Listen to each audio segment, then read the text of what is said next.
तमाम सवालों पर आज भारी ये सवाल दिखता है कि संसदीय मर्यादा की आप बात करते हैं, दुहाई देते हैं, लोकतंत्र को बचाने की संघर्ष की बात करते हैं, लेकिन वहीं पर उपराष्ट्रपति का मजाक उड़ाया जा रहा है और राहुल गांधी जी वीडियो बना रहे हैं। बड़ी छिछोरी हरकत करी थी इस देश के प्रधानमंत्री ने जब एक चुनी हुई महिला मुख्यमंत्री को हैकल किया था, दीदी ओ दीदी कहकर। बड़ी सड़क छाप और छिछोरी हरकत करी थी इस देश के प्रधानमंत्री ने जब वैधव्य झेलती हुई एक पूर्व अध्यक्षा को कांग्रेस की विधवा एक ब्याहता को 50 करोड़ की गर्लफ्रेंड कहा था। अंजना जी, मैं काफी हतप्रभ हूं, मैं एक्चुअली काफी शॉक्ड हूं, मैं बहुत विस्मय में हूं। आज भारतीय मीडिया के लिए आज एक नई बोगी जो भाजपा की ओर से आ रही है कि अवमानना हो गई संवैधानिक पद पर बैठे हुए व्यक्ति के लिए। उनके लिए ये चिंता का ज्यादा बड़ा विषय नहीं है कि सदन के 141 सांसदों को निलंबित कर दिया गया। और निलंबित क्यों किया गया? क्योंकि वो हंगामा कर रहे थे। आप मेरी एक बात का जवाब दिलवा दीजिए, ये देश का सदन है, ये देश का संसद है जहां पर चुने हुए परिपक्व सांसद हैं, 15-15, 20-20 लाख लोगों की नुमाइंदगी करते हैं, या ये केजी या नर्सरी का क्लास है जहां पर बच्चों को stand up, sit down, put your head down, put finger on your lip, ये नर्सरी के बच्चे हैं। नमस्कार साथियों, मैं आपका दोस्त अशफाक अहमद और आप देख रहे हैं देशभक्त चैनल। अभी जो संसद में हाल ही में जो निलंबन हुआ है 146 सांसदों का, तो वो बहुत ही चकराने वाला है, सवाल पैदा करता है और ये पूरा जो मोदी सरकार है उस पर सवालिया निशान तो उठते ही हैं कि ये करना क्या चाहते हैं। तो देखिए, जो संसद है तो संसद में पक्ष और विपक्ष ये दोनों होते हैं। तो पक्ष में जो होता है एक तो सरकार होती है और फिर उनके जो सांसद होते हैं वो एक तरफ, और दूसरी तरफ जो होता है जो विपक्ष जिनकी सरकार नहीं होती है लेकिन उनके सांसद होते हैं। तो ये तभी जो पूरा संसद कंप्लीट होता है। तो अगर फर्ज कीजिए कि विपक्ष ना रहे फिर संसद का मतलब क्या है कि ये तो जैसे कि तानाशाही होती है, तो वो हो जाएगा ना कि कानून बनाना है तो किसी से कुछ पूछना नहीं है, कानून बन गया। अब जैसे राजा होते हैं, अब जैसे कि सऊदी अरेबिया देख लीजिए या ऐसे जगह देख लीजिए जहाँ पे राजशाही है, तो वहाँ राजा तो किसी को पूछता नहीं है। उसके जो लोग होते हैं, मंत्री होते हैं, संसद भी नाम के लिए होता है, वहां पे कोई सवाल पूछने का सवाल ही नहीं पैदा होता है। जो राजा बोल दिया वो कानून है ना।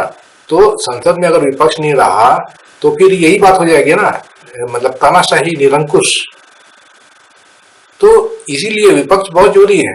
तो मोदी जी का हिसाब किताब देखिए, वो बिल्कुल किसी की बात सुनना नहीं चाहते हैं और यही वजह है कि प्रेस कॉन्फ्रेंस भी नहीं करते हैं। ये उसमें जो पत्रकार होंगे तो उनके सवालों के जवाब देने पड़ जाएंगे। तो मोदी जी इस तरह के आदमी है जो किसी का सुनना नहीं चाहते हैं, सिर्फ अपनी मनमानी करना चाहते हैं। तो ये लोकतंत्र में कैसे चलेगा? सवाल उठता है ना कि ये कौन सा लोकतंत्र है जहां पर मोदी जी जो बोल दिए वही हो जाएगा। तो विपक्ष बहुत जरूरी है, इसलिए कि जनता जो होती है, अब जनता ने चुनाव में लोगों को चुन के भेज दिया संसद, अब उसके बाद में सरकार बन जाएगी जिसकी मेजॉरिटी रहेगी, अब वो सरकार चलाएंगे। तो सरकार कैसे चल रही है तो जनता को फर्क पड़ता है ना कि जनता क्या चाहती थी, किसको चुन के भेजा था। तो उसका हिसाब किताब होना चाहिए सरकार का। तो हिसाब किताब कैसे होगा? तो विपक्ष जो होता है वो सवाल पूछता है, वो जनता के बीच में जाती है विपक्ष और वहां पे देखती है कि सरकार का कामकाज कैसा है। तो जो भी सरकार अगर ठीक से नहीं काम कर रही है, अगर वो वादे पूरे नहीं कर रही है या कुछ चीजें जो हो रही है गड़बड़ हो रही है, तो वो ये सवाल पूछेगी सरकार से। तो सरकार का जवाब देना पड़ेगा, उसको ठीक करना पड़ेगा। तो यही तरीका है। इसमें अगर आप विपक्ष को इस तरह से निलंबित कर देंगे तो ये बहुत बड़ी गलती है, बहुत बड़ी खामी है। और देखिए, एक एक सांसद जो होता है, तो एक संसद का जो क्षेत्र होता है तो उसकी आबादी 20 लाख 25 लाख भी होती है। तो वहां पे जो जीता होगा कैंडिडेट होता है, जो सांसद बनता है, तो वो तो 10 लाख तो वोट तो मिल ही जाते होंगे, 10-15 लाख है ना हर क्षेत्र से। तब सोचिए कि 146 सांसद, उनकी आवाज मतलब कितने लोगों की आवाज है। 20-25 करोड़ लोगों की आवाज बन जाती है ना, तो 20-25 करोड़ लोगों की आवाज आप ऐसे दबा देंगे उनको निलंबित करके, तो ये तो बहुत गलत बात है। तो ये सब चीजें हैं, और जिसको मोदी सरकार जो है वो बिल्कुल मतलब कि एकदम निरंकुश तरीके से कर रही है, और उसके बाद में जस्टिफाई करने के लिए उसके बाद में कोई ना कोई बहाना आ जाता है। तो अभी जैसे कि धनखड़ जी का मिमिक्री कर रहे हैं, तो उस पे राहुल गांधी ने वीडियो बना ली, तो इस पे बवाल काट दिए पूरे देश में। धनखड़ जी अब जाट बन गए हैं। जब जाटों का समस्या होता है तो उस पर तो नहीं बोलते हैं कि जो जाट बेटियां थी पहलवान, उनके बारे में तो नहीं बोले, जो किसान थे जो जाट थे उनके बारे में तो कभी नहीं बोले, और अब आके बोल रहे हैं कि मैं तो इन लोगों ने जाटों का अपमान कर दिया है। तो ये कैसे अपमान हो गया भाई? सांसद जो है उनको निलंबित करने का काम तो ये धनखड़ जी ने ही किया था ना, तो मिमिक्री कर दी है तो क्या गुनाह कर दिया? और उसके बाद में जो जिस तरीके का ये माहौल बना रहे थे कि जाटों का अपमान हो गया, तो ये वैसे चला भी नहीं, इसलिए कि गलती, बहुत बड़ी गलती की है मोदी सरकार, तो इसको इधर उधर कर रहे हैं। अब धनखड़ जी की और बात कर लें तो धनखड़ जी की करोड़ों की प्रॉपर्टी है जोधपुर में, दिल्ली में बहुत सारे फ्लैट हैं, इतना पैसा बना लिए, वो उपराष्ट्रपति तक पहुंच गए, और पैसे तो बनाए हैं, अब वो ना गरीब है ना कुछ है, लाखों का सूट पहनते हैं, और उसके बाद में यहाँ आकर रोना रो रहे हैं। तो ये जो गरीब जनता है वो नहीं दिखती है, जो जाट गरीब जनता है, किसान वो जाट है, उनकी तकलीफ नहीं दिखती है, वो बेचारे धरने पे बैठना पड़ा था उनको। ये जो महिला बेटियां हैं तो ये भी जाट है, उनको धरने पे क्यों बैठना पड़ा?